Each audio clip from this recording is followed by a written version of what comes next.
Hello and welcome to another video. Today we are going to learn about this one thing that should guide you in your choice for a spouse. Let's get started. Did you know every creature in the garden was an animal to Adam? Oh yes, they were. Only the one that God made from his rib became a human. Whoever God has not given you will be an animal in your life when you marry them.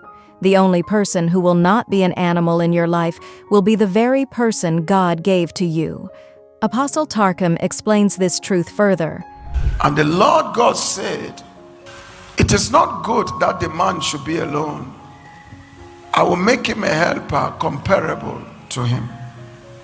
Out of the ground, the Lord God formed every beast of the field and every bird of the air and brought them to Adam to see what he would call them. And whatever Adam called his living creature, that was his name. So Adam gave names to all cattle, to the birds of the air, and to every beast of the field. But for Adam, there was not found a helper comparable to him. I have no time. I wish I have time to preach that one. That one's supposed to have come along with courtship, where the only person that will not be an animal in your life is the very man or woman God gave you. Every other person is presumed an animal. So when you now marry a man or a woman who is behaving as an animal, you didn't wait for your spouse. You actually picked one of the animals you named. What do you name the animal? My husband, my wife. He now came into the house as an animal. Every creature in the garden was an animal to Adam. Only the one God made from his rib became a human. I didn't have time because those are part of the courtship teaching. I just brushed them. There's a dimension of courtship teaching where a prophetic activity happened during the days of courtship, where God picked a part of the man to form in the woman, so that by the time you get married, during the marriage process, you see the man in the woman. You see the characteristics of the man in the woman. God does that for harmony purposes. Are you understanding me? So you have to assume as a single person that whoever God has not given me will be an animal when he marries me. Can you write that? It's going to help you. Singles. Marry can write for their children. Tell them, whoever God has not given me will be an animal in my life when they marry me. Right. If you put that one on social media, they will not understand you. But you can put to confuse people. Whoever God has not given me will be what? An animal in my life if they marry me. So that will guide you in your choice for a spouse. Most of what I am teaching you, I knew them in the days of crisis. You get my point? Crisis to me is a Bible school. That is why I enjoy crisis. When things are when there's no crisis, the best of me does not come out. I don't know why. But when there is, sure. Why did God make it like that? I don't know. When your crisis becomes a blessing to you, Satan will no longer give you crisis. Don't be afraid of crisis. Crises are turning point moments in the life of destiny people. They teach you a lot. It was in the midst of crisis I learned that one. Anybody God has not given you in marriage will be an animal in your life when you marry them. But when you have not married them, they will never be an animal. They will be human beings. Whenever you marry whom God has not given you, they will always bring evil out of you. But how do some spouses manifest their animalistic behavior in marriage? Some spouses are snakes, but before they marry you, they are sweet, wonderful, amazing people. So you now go and marry them because they were not destined to be in your life. They become snakes. Are you understanding me? Some are parrots. When they have not married you, they are not parrots. They are sweet friends, beautiful, handsome, whatever. You call them anything.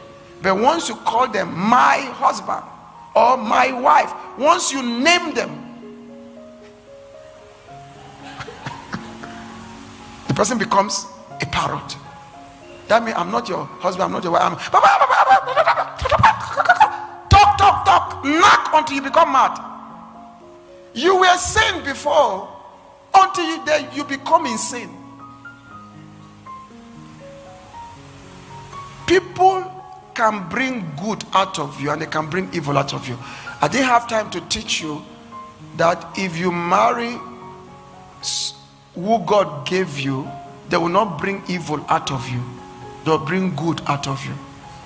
But when you marry who God did not give you, they always bring evil out of you. There are men who are not, they have never touched a woman in their life in terms of beating. But when they married the wrong woman, they became Mike Tyson. I have settled issues that even parents were shocked that their sons beat their wife. They were shocked. You are not like this. What happened to you? The man began to feel sad, angry, feel shameful. I look at it, I say, I know what happened to him. But you won't say it. If you say you scatter the whole thing, I know what happened to him. The woman brought out the lion. His mother created him a lamb. His wife created him a lion. Why? Because he never waited on God. He took. That is why there's a place that the Bible says brothers are born for adversity. When God gives you a relationship just to quench your adversity, don't marry him. Don't marry her. Do you not say this woman is so nice? Before I called, she answered. Why am I speaking? She have heard. You now go and marry her. Oh, she's so caring. Please don't try it. Maybe she is just in the category of a brother born for adversity.